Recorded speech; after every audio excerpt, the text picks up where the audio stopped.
ఇటీవల కాలంలో ప్రతి ప్రమాదానికి ఒక కారణం ఉంటుంది. కారణం లేకుండా ప్రమాదం జరగలేదు. ఎందుకంటే పిల్లలు, నేటి భవిష్యత్తులో యువత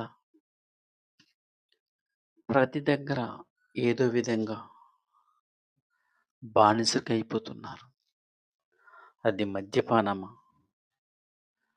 సెల్ ఫోన్‌లా, గేమ్సా, ఏదో ఒక దానికి ఇంటర్నెట్ వ్యవహారంలో ప్రతి దగ్గర బానిసలుగా మారిపోతున్నారు. ఇది నిజం కాదంటారా? మరెందుకు ఎటు వెళ్తుంది సమాజం? నిజంగానే చెప్పాలంటే ప్రతి ఒక్కరిలో ఏదో ఒక లోపం ఉంటుంది. దాన్ని సరిదిద్దుకోవాలి. యువతకు ఆశయం ఉండాలి. కానీ ఏమీ లేకుండా ఏదో బ్రతుకుతున్నాం, ఏదో చేస్తున్నాం అన్నట్టు ప్రతి ఒక్కరూ జులాయిగా తిరగడం చూస్తూనే ఉంటాం. అందరికీ ఉద్దేశించి నేను అనట్లేదు. కొంతమంది యువత పెడదవన పెట్టి ఎన్నో, ఎన్నో తల్లిదండ్రులకు చాలా చెడ్డ పేర్లు తెస్తున్నారు. మరి ఎలా? ఎప్పుడు మారుతుంది దేశం? ఎప్పుడు మారుతుంది యువత?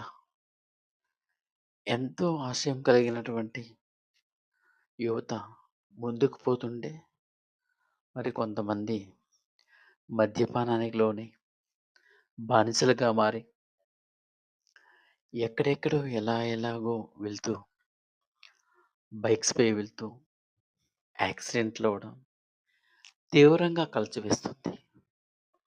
ఎలా? ఎందుకు? మరి దానికి తగ్గ కొన్ని కఠోరమైనటువంటి దీక్షతో వెళ్తే విజయం సాధించుకుంటూ ఉంటారా? అందుకే నేను కొన్ని కఠోర నియమాలతో ఉండాలని యువతకు ప్రాధేయపడుతున్నాను.